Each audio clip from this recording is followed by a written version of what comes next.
इस वीडियो में हम बात करेंगे कि अगर आप डिक्री को एक जगह से मतलब एक शहर से किसी दूसरे शहर में ट्रांसफ़र करवाना चाहते हैं तो कैसे करवा सकते हैं। अगर कोई डिक्री हो चुका है केस, कोई सिविल केस है, वो आपके हक में हो चुका है, डिक्री हो चुकी है, उसको एग्जीक्यूट करवाने के लिए आपने एग्जीक्यूशन लगाई है किसी एक शहर में, लेकिन वहाँ पे आपको प्रॉब्लम आ रही है, तो उस एग्जीक्यूशन को, उस डिक्री की एग्जीक्यूशन को आप किसी दूसरे शहर में भी लेकर जा सकते हैं। क्यों लेकर जाने की मतलब ऐसी प्रॉब्लम क्यों आती है, होता क्या है, जैसे कि पंजाब का उदाहरण देता हूँ कि आप जो है आपने डिक्री करवाई पटियाला में, एग्जीक्यूशन लगा दी पटियाला कोर्ट में ही, लेकिन जो जेडी है, जो जजमेंट डेटर है, देखिए जो एग्जीक्यूशन होती है ना, एग्जीक्यूशन जो लगाता है, जिसने पैसे या कोई भी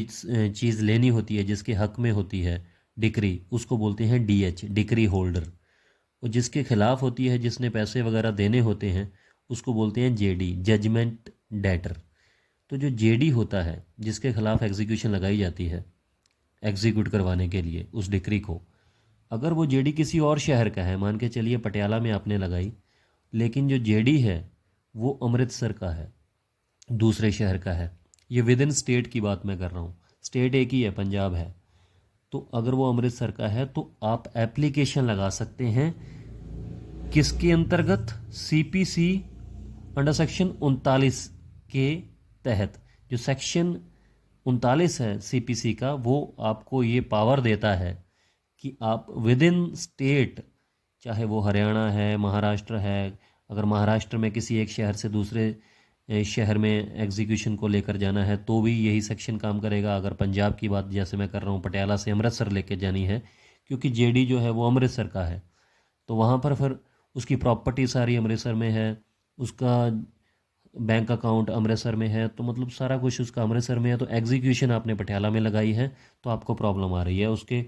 जैसे लिस्ट ऑफ प्रॉपर्टी आपने देनी होती है, उसके बाद अटैच होती है उसकी प्रॉपर्टी, वारंट ऑफ अटैचमेंट बनते हैं, तो दूसरे शहर में एग्जीक्यूट करवाने के लिए, एग्जीक्यूशन को, डिक्री को एग्जीक्यूट करवाने के लिए जो एग्जीक्यूशन आपने लगाई है उसमें प्रॉब्लम आती है, तो आप क्या कर सकते हैं कि 39 सीपीसी के तहत, सेक्शन 39 सीपीसी के तहत आप एप्लीकेशन लगा सकते हैं कोर्ट में कि मुझे इस एग्जीक्यूशन को ट्रांसफ़र करवाना है उस शहर में। तो उसके बाद जो कोर्ट है वो ये देखता है कि वाकई में इस सिटी में इसको एग्जीक्यूट करवाना, इस एग्जीक्यूशन को, इस डिक्री को पॉसिबल नहीं हो पा रहा है, प्रॉब्लम आ रही है, तो जो फाइल है, जो एग्जीक्यूशन की फ़ाइल है, वो उसका ऑर्डर हो जाता है कि इसको दूसरी सिटी में भेज दिया जाए। तो उस फाइल को अगर तो पास में है शहर,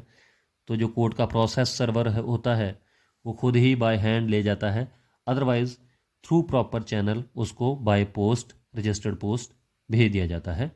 दूसरे शहर में, कोर्ट का नाम लिखकर। तो इस हिसाब से आप जो है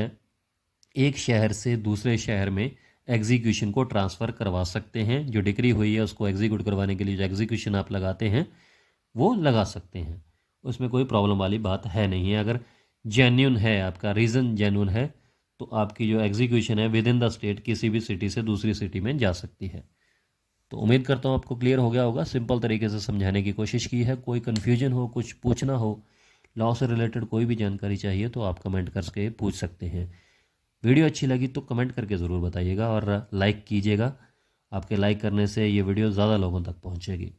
नेक्स्ट वीडियो में बात करेंगे इसी तरीके से किसी और लॉ पॉइंट के बारे में। शुक्रिया, धन्यवाद।